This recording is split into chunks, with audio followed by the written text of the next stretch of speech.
Good morning. Today we will be talking about the body mass index. Okay, but before I will start, um, kuan sa ta, baka nang magpahinumdum sa ata sa inyo nga i-subscribe BBTV to H2 or HN2LK muna atong YouTube channel. So pwede na na i-subscribe, i-like atong mga kuan kanang videos, no, mga ma-update mo sa mga videos. Okay, as I said, we will today I will be talking about the body mass index. This is very important, especially in fit, no, garo kay from physical education ni mo na path fit, physical activity through health and fitness. So mo ni siyang ikaduha nga paghimo na pagkuha sa BMI, no. Okay, ikaduha na ni kay ngano we will be talking about kuan sa kanang part Q, kay every year na mga part Q nga kuan atong gamito, no, na online no ng part Q, ito na siya i-print, pero kana makita na sa history sa atong mga estudyante kung aduna ba sila'y kuan kanang sakit sa una o wala ba. Pero kining BMI ang present yun ni, no, ang present situation sa bata, no, before doing such activities or activity nga imong ipahimo. So kinahanglan mahibaw ta sa body mass index sa bata, no. Pwede pud ni siya kanang kuan kanang uh, before magsugod ang ang klase, or no, as per before magsugod ang klase kanang pre-test and post-test, no, pwede ihimo na siya kaduha, no, kanang dayon mahuman og dayon pagsugod og dayon human di. Okay, so there are questions to be answered like how do I calculate my body mass index. Okay, so a person, kung ang tao example lang niya, kung nag-weight siya 180 pounds, no, niya ang height niya 5 and 5'11", i-convert na nimo into inches, no, or 6.25, no, inches. Okay, or 65, so not 25, 65 inches and tall. So BMI, the weight which is the adult, kanang considered nato nga adult kanang mga senior high, mga junior high, college, no. Pero sa mga high school, pwede sa MAPE, pwede po na siya imuunin mo, pero well, mga baby mga na uban, pero mana. So balik ta sa BMI weight sa adult over sa iyang height, no, squared. So unsa siya kataas. So kaning BMI kanang in terms na siya sa weight o height sa bata, no, ang iya yung katas-on, taas ba siya nga dakuon nga bata o gamay, taas ba nga siya niwangon mga bata. Okay, so in ana pag-compute, no, BMI weight over height squared. Okay, muna siya ang formula. So second question is what is good in BMI for my age, no, kanang pananglitan lang.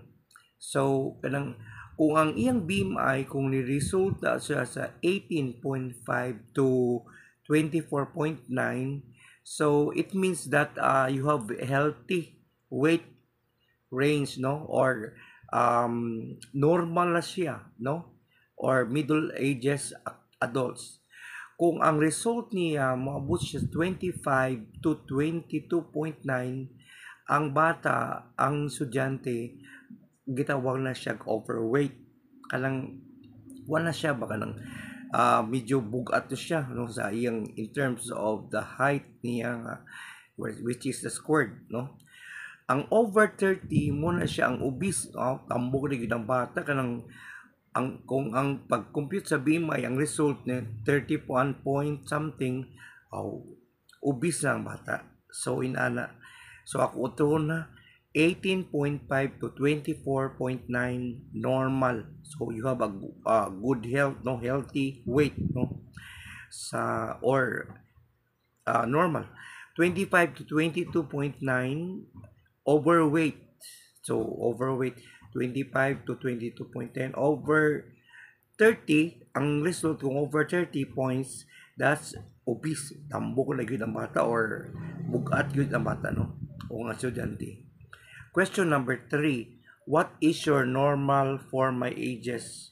So, kato akong isukan ng murag balik-balik ito siya. So, below sa 18, 18.5, siyempre, underweight na siya, no? Pag 18.5 and 24.9, as I said, healthy weight or normal. 25 to 29.9, that is overweight. 30 above is obesity. Tambok na kayong bata, no? Oh, ang estudyante. Okay. Next question number 4.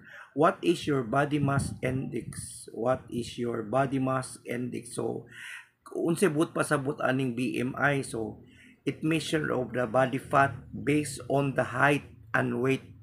So, makita ninyo sa formula, madungog, makita ninyo sa formula nga ang weight over height, pero square man ang height, kaduon yun ang height, no? O ikaduon. Okay. You can see through, kaning siya na po din siya mga automatic calculator, kanang kung mato ka sa Google, i-Google nimo, you can find it in www.whlbi.nih.gov. Pero pwede naman nimo ko sa Google Chrome, pwede naman imo i-type sa BMI niya. Nagwit sila ka ng kuan, automatic mo hatag o ganang result ba. Okay, di na ka makompute kung ikaw kahibaw ka na diha. So, inana pag-calculate. Number 5 question diri, kanang kuan. How to calculate the BMI with an example. So, magbalik ta sa example. If a person weighs 65 kilograms, kung kita nag-weight na kilograms, in terms of kilograms the height is 165 cm, imo nang i-convert into inches. So 65 meter cm inches. Okay, 1.65 inches. So BMI 65 over 1.65 meter squared, that is 23.87 kilogram, no? Which is kilogram meter squared. So 65 divided by 1.65 inches, kay mo man gi-convert into from 1 cm 165 cm to 1.65 inches, not meters but inches. So ang result niya is 23.87. So kung atong tan-awon ang 23.87, na belong siya sa healthy weight or normal. So normal ang estudyante, ang iyang pagka-estado sa iyang lawas o sa iyang height, no? Di palaganon nimo siya, makadagan siya gusto kay di man siya bugat. Okay. Next, BMI, which is the based on the height and the weight. As I said, if of a person, ang atong kaugalingon, is an inaccurate measure in body fat content and does not take into account of the muscles mass, bone density and energy, all body body composition. So dili inabot pasabot nga kanang BMI mao na mag-measure sa atong fats o sa atong lean. Kailangan na siya it doesn't be based from the research of Barrelman from the School of Medicine sa University of Pennsylvania sa USA. So inani pagkuha ang BMI akong usbon BMI weight over height squared. Mauna siya ang result ana mo identify na into underweight, kanang normal, overweight, or obese or obesity ang pagkatambok sa bata. O mo na ako i-share karong alawa og unta lang nakakuha mo no kung kuan. So inani pagkuha ang BMI, body mass index.